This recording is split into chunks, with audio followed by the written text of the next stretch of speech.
Hello, and welcome to Precision's 10-Man Anub'arak TOC encounter. In this video, I will basically give a general strategy of how we handle Anub'arak and Trial of the Crusade 10-Man. My name is Drundon, and I will be your host for this video.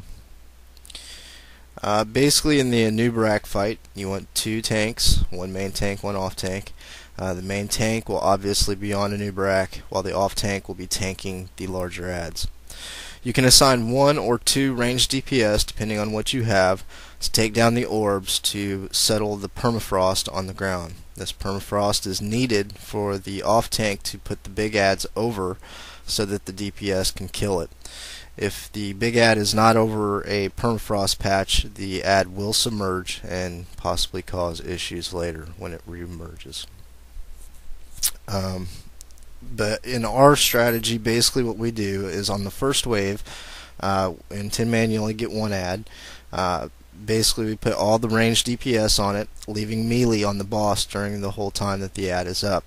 Once the add goes down, range will then go to the boss and focus on the boss. So all DPS will be on the boss, basically for the remainder of the time that Anub'arak is above ground.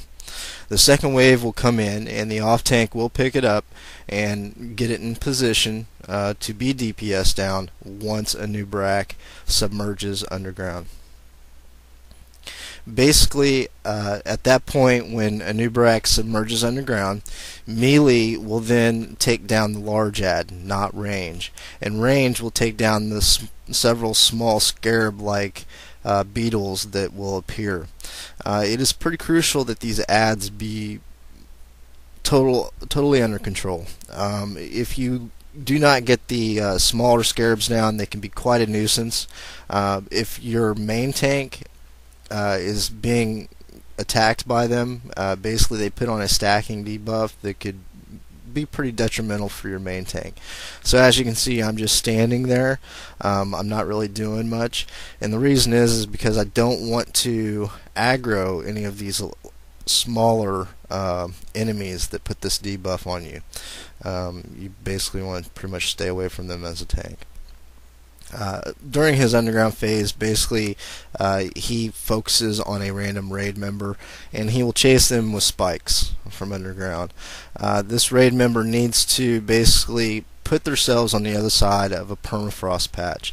Once the spikes hit the permafrost patch, Anub'arak will then change targets and begin chasing another raid member, and that raid member needs to do the same by positioning themselves on the other side of an ice patch to avoid getting hit.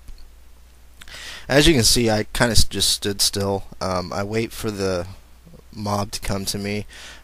My aggro table remains on him even though he submerges, so when he does emerge, my threat is still on him, so he will automatically come to me.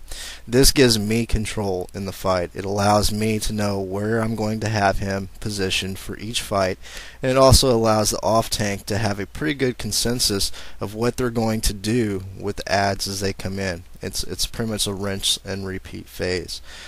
Since they're on top, basically we do the same as we did last time. We have the ranged DPS on the large add on the first wave, leaving melee on the boss. Usually at this point is when I like to bloodlust. I like to get him down to the 30% mark as quickly as possible, and then once he hits that 30% mark like he just did, what we do is we put all DPS on the large add that's left, just leaving the tank on Anub'arak. The healing in this phase is pretty tough. I mean, basically he puts a tick on everybody, and it's based on the total health that you have during the fight. So healers want to keep pretty much all of the raid except for the main tank around 50% health. It will basically help in mana in the long run. As you can see, I don't know if you can tell through all the gibberish that's on my screen, which I do apologize for, but you can see that the raid is being healed pretty well actually through this fight, so I don't know if it was causing mana issues for our healers or not, but we did manage to get it done. Basically, the rest of the phase is a DPS race. Get him down and keep your main tank up, and that's pretty much the fight. Thanks for watching the video, and I hope to make many more, and I'll try to clear up the screen a little bit so it's not so cluttered. Thanks a lot.